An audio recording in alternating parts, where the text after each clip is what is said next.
street and you see someone that looks exactly like you, and you definitely know you're not a identical twin whatsoever.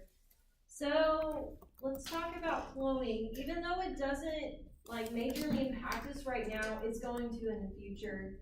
It's been in our history, it's going to be in our future of medicine. They're coming up with so many different ways for it to impact us.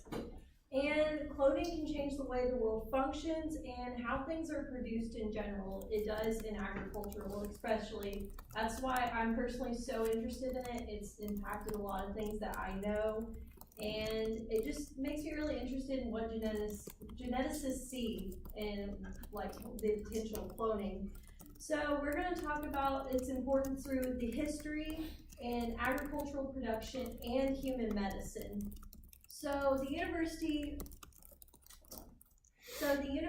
of Utah did a history kind of research of it, and in 1882 it all started with a little sea urchin that looked like that, is where cloning began.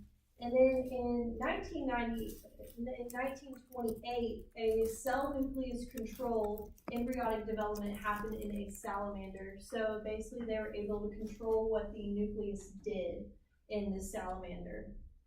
And so in 1952, they moved on to a frog, and they did the first successful nuclear transfer. So basically that's removing the DNA from an unfertilized egg and moving it into a different one to basically create cloning. So you're moving DNA, the genetics, from one cell to another to create kind of a different animal. And then in 1984, they created the first mammal, which was a sheep, which led to 1966, where, have any of y'all heard of Dolly the sheep?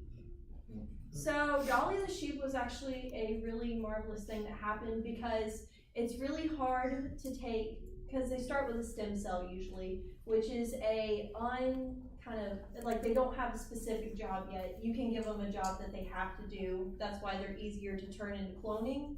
So basically what was so hard about to create Dolly is they took a mature used udder cell, which already has a job specified, and it took 277 attempts to create Dolly, and that's why she was so hard and so well known. And then in 1997, nuclear transfer happened from genetically engineered lab cells, and that was also from another sheep. Sheep were kind of a big mammal that they used because it was so easy. And then in 2013, they started with the human embryonic cells. So they started with the stem cell and created a somatic cell. And somatic cells are any living organism other than the reproductive. So on the other hand, you're going to have what the FDA kind of gets into on the animals. I'm grown up around this because I live about 30 minutes from the University of Georgia, and they've done a lot of research on this. They've used and done a lot on cattle. A lot of universities have started kind of reproducing and cloning cattle. I've gone and seen steers that they cloned and have different versions of. And so a lot of common practices, it doesn't have to be what we think of. Cloning is a complex process that lets one exactly copy the genetics or inherited traits of an animal, which is also known in the ag world as, we call them donors.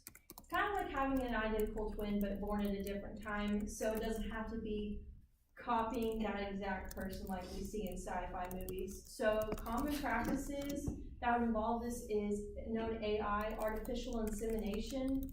We use this on pigs, cows, sheep, goats, any of them.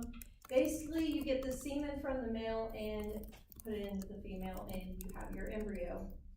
And then you have embryo transfer, where you have your donor, they get bred, they have the embryo inside of them. You take that embryo out and you put it into what is known as a recipient, which is a recipient of that embryo to carry. They're basically kind of like the surrogate. And then you have kind of a new thing, in vitro fertilization. It's basically where they're fertilized outside the body. They take that cell out and they fertilize it inside like a petri dish, and then they put it into the recipient. So it's actually impressive, but bulls aren't really used that much anymore, especially on dairy operations. About 70% of Holstein cattle are AI. So it's become really common practice to happen, but there are some problems that come with it. Like the embryos don't develop, so you wasted a ton of money trying to get these embryos to develop inside of another animal. And also in swine and sheep, it's become a big issue of large offspring syndrome because they genetically may grow larger offspring in another animal, and this certain animal cannot handle those larger offspring, so it ends up in issues. But this leads to producers being able to get the desirable traits of the animals like disease resistance, body types, fertility, market preferences, because, cattle and stuff, you want more meat, and certain animals produce that better. And they're still safe to eat according to the FDA. Now, this is what people mainly focus on is human cloning because, that's interesting. But honestly, the type of human cloning we think about and don't want, that's against kind of our values, it hasn't been done. They don't copy people. That's not really a thing. It's literally takes it takes a large amount of eggs to even do that, and it would take 80 to 90%. So it's just not honestly in the future. But there is embryo and therapeutic cloning. So this had all started in 2013 with the stem cell turning into a somatic cell, and they usually use embryos, kind of like the egg banks and embryos from that, and basically when embryos start forming, they are just a ball of stem cells because their cells aren't, they don't have a specific job yet. So they take those stem cells and they'll grow new ears, grow somebody a new arm, stuff like that. They've started doing that, and they'll also help with heart disease, diabetes, Parkinson's disease. And it's harder to get stem cells out of us because there's only certain areas, like in your back you have some, like in your spinal cord.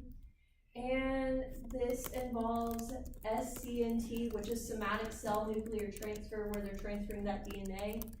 And so as you can see, no matter the stance we have, we gotta embrace the history of it, the advancements in agriculture production and medical research of cloning, as long as it's used in a positive manner. Cloning already impacts us in numerous ways, so why not see what benefits it has for us in the future? Thank you.